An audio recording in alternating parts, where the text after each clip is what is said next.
네, 조우성 변호사입니다. 명심보감은 이제 우리말로 하면은 마음을 밝게 밝혀주는 보배로운 거울이다. 뭐 이런 건데요.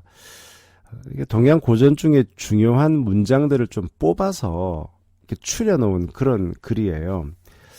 예전에 그 조선시대 때 한자를 배우는 아이들이 천자문 떼고 난 다음에 동몽선습이나 경몽요결과 함께 같이 배우는 것이 이 명심보감이었거든요. 그리고 우리도 학교 다닐 때 명심보감 한두 구절은 아마 다 들어봤을 겁니다. 그런데 간단하지만 꽤나 깊은 문장들이 많고 또 그 문장의 출전, 이거는 어디서 나왔나 이런 걸 좀 깊이 음미하다 보면은 좀 더 깊은 얘기를 제가 들려드릴 수도 있을 것 같아서 명심보감을 앞으로 뭐 몇 차례에 걸쳐서 할 수 있을지는 모르겠지만 한번 진행해 보겠습니다. 우선 명심보감이라는 책을 간단히 설명을 드리면 이건 누가 편찬했지? 편찬자, 이렇게 작가가 있는 것이 아니고 편찬자라는 표현을 쓰는 것에도 우리가 알 수 있다시피 이게 자기가 지은 게 아니고 중국의 고전들 중에서 좋은 문장들을 뽑아 놓은 거거든요. 그래서 그 편찬자의 이름은 명나라 때 범입본이라는 사람이다. 이게 정설이에요. 범입본. 상하 두 권에 모두 20편으로 분류한 것을 우리나라 충렬왕, 고려 충렬왕 때 추적이라는 사람이, 추적, 성이 추시고 이름이 적이네요. 이 사람이 예문관 제학을 지낸 사람인데요. 추적이 명심보감초라는 책으로 우리나라에 도입했다는 것이 대체적인 정설입니다. 그래서 아까 말씀드린 대로 고려 말부터 조선시대 내내 한문을 처음 배우는 사람은 천자문을 제일 처음에 익히고요. 그 다음에 동몽선습이라는 책을 배우면서 이 명심보감을 같이 학습 교재로 많이 사용이 되었습니다. 이 명심보감을 읽다 보면 한자를 어떻게, 한문을 어떻게 이해하는가를 좀 잘 우리가 이해할 수도 있고요. 그 다음에 역시 좋은 문장들의 뜻을 또 우리가 배울 수가 있죠. 그래서 해석을 하는 것과 아울러서 또 제 개인적인 경험담을 담담하게 풀어내는 방식으로 진행을 하겠습니다. 우선 챕터 1은 개선편이라고 되어 있거든요. 개자가 이을 개자에 선자가 착할 선자. 그래서 착한 일, 좋은 일을 이어서 계속한다. 이게 이제 개선편인데요. 자, 한번 읽어보겠습니다. 모든 문장을 다 읽을 수는 없을 것이고 조금 우리가 생각해 볼 문장들을 읽어볼 텐데요. 개선편에서 첫 문장은 자왈, 위선자, 천보지이복이요. 위불선자, 천보지이화라. 자왈, 위선자, 천보지이복이요. 위불선자, 천보지이화라. 공자는 말했다. 남들에게 좋은 일을 하는 사람은 하늘이 그에게 복으로써 갚아주고 안 좋은 일을 하는 사람은 하늘이 그에게서 화로 되갚아준다. 그러니까 좋은 일을 하라, 착한 일을 하라라는 그런 얘기죠. 하늘이 다 보고 있으니까. 자, 이 문장은 중국 삼국시대 위나라 왕숙이라는 사람이 편찬한 공자가어라는 책에 나오는 문장이라고 합니다. 이 공자가어는 각종 경전에 나오는 공자의 어록과 행적을 한데 모은 책이 공자가어인데요. 여기서 위선자, 위자가 할위자, 선자, 그러니까 선을 행하는 자, 위선자인데 이 선을 보통 우리가 착할 선 이렇게 표현을 하죠. 그래서 착한 일을 하는 사람 이렇게 보통 많이 번역을 하는데 학자들에 따라서는 이 선을 무조건 착하다라고 표현하는 건 조금 적절치 않다라고 얘기를 합니다. 착하다보다는 좋다. 착하다, 악하다 이런 것은 사람의 성품과 관계되는 일인데 반해서 좋다, 안 좋다는 외적인 일과 관계된다. 그래서 착하다라는 표현보다는 좋은 일 뭐 이렇게 표현을 하라는 거고요. 천보지이복이라 천, 하늘이 보답한다. 이 복으로서 보답한다. 그래서 여기서 천도 보면은 그냥 어떤 천체로서의 하늘을 가리키는 경우보다는 명명백백한 이치, 즉 세상의 이치를 뜻하는 것으로 보는 것이 많겠죠. 그래서 남들에게 좋은 일을 하는 사람은 하늘이 그에게 복으로서 갚아주고 안 좋은 일을 하는 사람은 하늘이 그에게 화로서 되어 갚아준다. 이 문장 아주 유명한 문장인데 이게 이제 명심보감 제일 처음에 나오는 문장이고요. 두 번째 문장 한소열 장종 칙후주왈 물 이선 소위 불이하며 물 이약 소위 위지하라. 뭔 얘기냐? 한나라 소열 황제는 죽음에 임박해서 뒤를 이을 아들에게 신신당부하였다. 어떻게? 좋은 일, 선한 일인데 그것이 사소하다 해서 가벼이 여기고 그것을 행하지 않는 그런 일이 있어서는 결코 안 되며 또한 악한 일인데 그것이 사소하다 해서 가벼이 여기고 그것을 행하는 일이 있어서는 결코 안 된다. 그러니까 왕이 죽으면서 아들에게 당부하는 거죠. 너 말이야, 좋은 일, 착한 일은 그게 사소한 일이라고 해서 에이 이건 뭐 내가 하고 안 하고 뭐 중요하노? 그게 아니고 가벼이 여기지 말고 하고, 응? 또 악한 일은 아이 뭐 요거 조그만 건 내가 악한 일 한다고 해서 뭔 일 있겠니? 그렇게 하지 말고 절대 하면 안 된다. 이 얘기를 죽기 전에 마지막으로 남겼다. 누가? 한나라 소열 황제가. 그럼 소열이라는 사람이 누굴까? 좀 설명을 드릴까요? 삼국지의 주인공이 뭐 유비, 장비, 관우 이 삼형제죠. 그 유비가 세운 나라가 촉나라, 촉나라죠. 한나라의 후예죠. 그 유비의 시호가 바로 소열입니다. 즉 이 말은 유비가 죽으면서 뒤를 이을 아들인 그 삼국지를 좀 보신 분들은 아실 텐데 유비의 아들이 유선이라는 약간 좀 띠란 아들이 하나 있죠.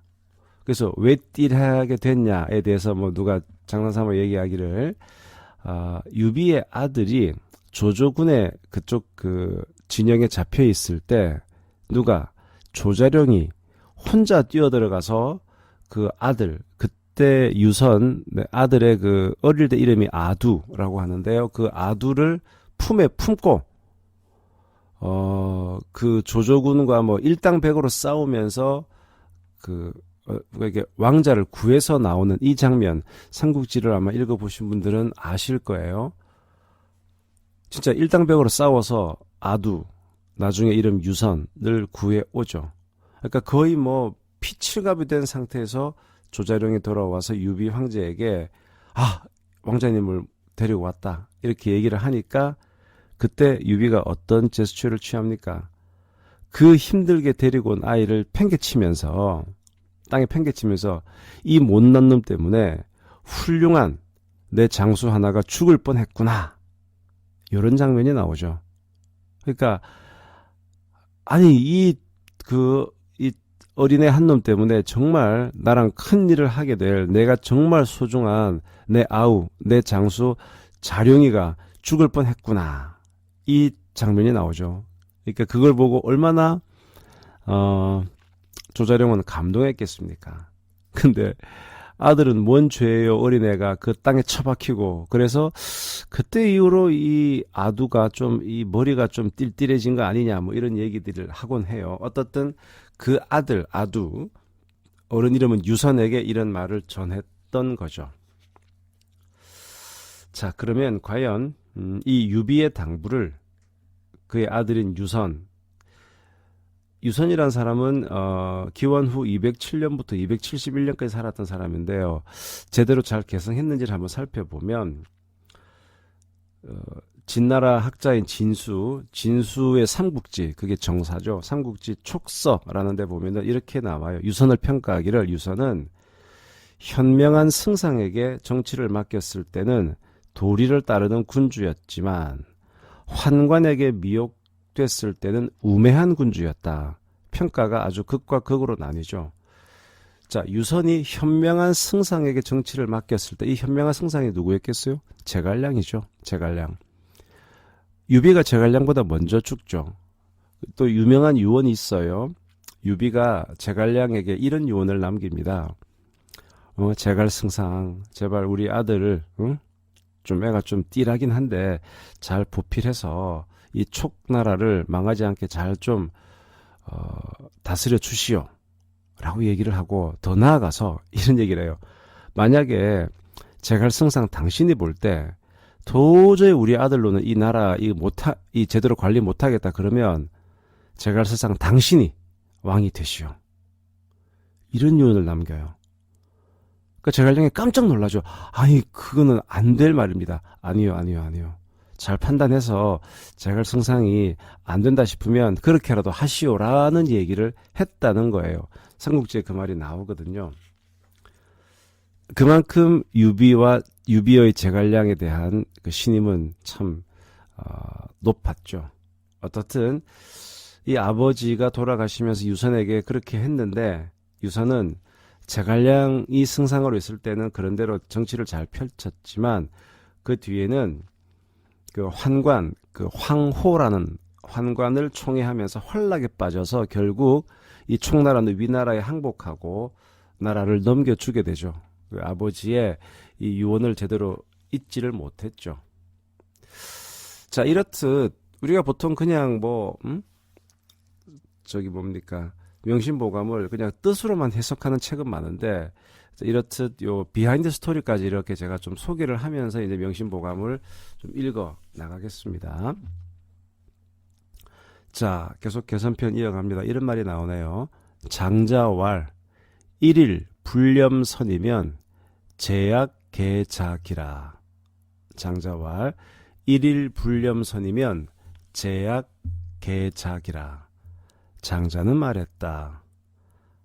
1일 불념선, 하루만이라도 불념, 염자가 생각하다는 건데 불념 생각하지 않는다. 하루만이라도 선함을 떠올리지 않아도 불념선, 선함을 떠올리지 않아도 제악, 온갖 나쁜 것들, 온갖 나쁜 생각들이 개자기, 스스로 일어난다. 그래서 장자는 말했다. 하루만 선함을 떠올리지 않아도 온갖 나쁜 생각들이 우두두둑 다 일어난다는 거예요. 그러니까 이렇게 볼 수 있겠죠. 이게 사람의 마음은 긴장을 늦추게 되면 금방 이렇게 흐트러지고 잘못된다. 이런 생각을 좀 가지고 있는 거겠죠. 그래서 이게 어떤 면에서 보면 그래? 그러면은 뭐야? 장자는 성악설인가? 성악설적인 관점인가? 이렇게 볼 필요까지는 없고요. 이제 본성이라고 하는 것은 좀 중간적인 악도 아니고 선도 아니고 그럴진데 장자의 관점은 그냥 내버려 두면 이 주변 상황이나 내면에 자꾸 생기는 욕심 등으로 인해서 나쁜 생각들에 점차 영향을 받기 마련이다. 따라서 어떻게 의식적인 노력을 통해서 선한 생각을 하려고 할 때 그렇게 노력을 해야 된다라는 그런 어떤 의미로 받아들이면 좋겠습니다. 자, 그 다음에 넘어가서 이런 문장이 나오네요. 마원왈 종신행선 선유부족 일일행악 악자유여라. 마원은 말했다. 종신행선 평생토록 좋은 일을 행해도 선유부족 해야 할 좋은 일이 너무 많기 때문에 그 좋은 일을 다하기에 오히려 부족하다. 또 다만 일일 행악, 하루라도 나쁜 일을 행하게 되면 악자유여, 그로 인한 나쁜 결과는 그 자체만으로도 흘러 넘치게 된다. 요 글은 제가 찾아보니까 후한서에 마원열전이란 책에 나오는 문장이랍니다. 마원은 중국 후한의 장군인데요.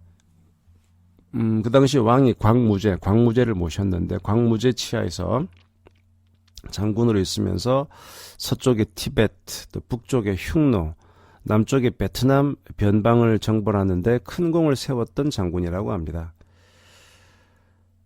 따라서 우리는 그 마원의 말 그 자체보다는 그 말을 한 사람이 평생 동안 충심으로 광무제를 받들며 나라에 큰 공을 세운 인물이다라는 점에 주목하고서 이 말을 한번 읽어봐야 돼요.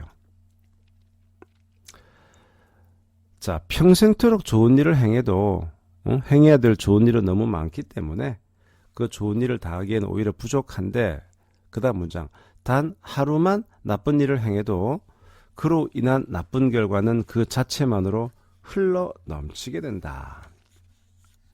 이 두 번째 문장이 참 중요하겠죠.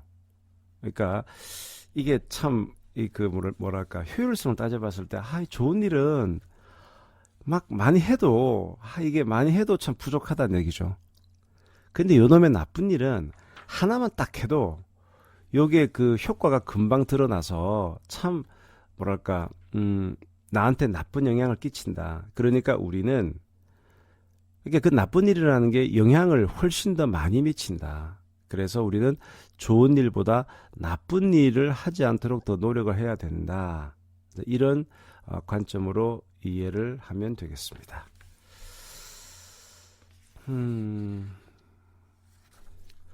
자, 이 좋은 일과 나쁜 일에 대한 얘기가 쭉 나오는데 우리는 이제 이런 얘기를 읽을 때 뭐 좋은 일을 하면은 하늘이 도와주고 나쁜 일을 하면은 하늘이 벌을 주고 이게 무슨 좀 전혀 비과학적이고 그런 이야기로 우리가 받아들이잖아요. 그런데 저는 책은담이라든가 이런 걸 공부하면서 나름대로 저는 이 글들을 이렇게 이해를 해요. 좋은 일을 한다, 나쁜 일을 한다. 만약에 우리가 로빈슨 크루소처럼 무인도에 살고 있는 사람이다. 사람이 아무도 없어요. 그냥 무인도에서 혼자 사는 것 같으면 내가 거기서 나쁜 일을 하든 좋은 일을 하든 저는 그거는 별 내 인생에 영향이 없을 것 같아요. 혼자 사니까. 그런데 여러 사람들과 같이 모여 살지 않습니까? 같이 모여 살게 되면 내가 좋은 일을 하고 내가 나쁜 일을 하는 것은 일단 다른 사람의 그거를 인지하게 돼요. 다른 사람의 그걸 인지하게 되고 다른 사람에게 영향을 주고 다른 사람은 나의 그런 행위들 이렇게 바라보는 겁니다. 즉 내가 하루 일어나서 여러 가지 일을 하고 사람들을 만나고 얘기를 하고 그 행동이 다른 사람들에게는 내가 원튼 원치 않는 다 평가를 받고 있는 거예요. 이 마일리지가 쌓이는 거예요. 때로는 플러스의 마일리지가 쌓이고 때로는 마이너스의 마일리지가 쌓이고 때문에 사람이 살다 보면은 좋은 일만 있는 것이 아니고 내가 힘든 일을 겪게 되고 또는 내가 누군가에게 도움을 청해야 되고 이런 일이 생기죠. 그랬을 때 내가 평소에 어떻게 해놓았는가에 따라서 어떤 사람은 그 사람의 곤궁에 빠졌을 때 여러 사람들이 발벗고 나서서 도와주는 반면에 어떤 사람은 너 잘됐다. 너 그래 꽃이다. 경선한 말로 너 꽃이다. 고소하다 이런 말인데요. 그래서 오히려 그 속으로 쌤통이다라고 하는 이런 경우들이 있죠. 저는 동양고전은 기본적으로 사람들의 관계를 전제하는 거예요. 사람이 바보가 아닐진데 저 사람이 어떤 행동을 하는가는 다 느끼거든요. 그래서 제가 책은담에서 좋아하는 표현이 그거잖아요. 세상의 인심은 수시로 변한다. 저 이 말 참 좋아합니다. 세상의 인심은 수시로 변한다. 지금 좋다가도 언제든 안 좋아질 수 있기 때문에 평상시에 보험을 들라는 얘기예요. 그래서 그것을 선업을 쌓는다. 그게 착한 일, 좋은 일을 하는 거 그러면 하늘이 도와준다. 그 하늘은 하늘에 있는 하늘이 아니고 나를 둘러싸고 있는 사람들. 결국 그 사람들이 나한테 어떻게 도와주는가 저는 그 얘기를 하고 있는 거 아닌가 그렇게 이해를 합니다. 그러니까 대단히 현실적인 조언을 하고 있다고 저는 생각합니다. 그래서 오늘은 명심보감 개선편에 문장 몇 개를 먼저 살펴보면서 명심보감 시작해 봤고요.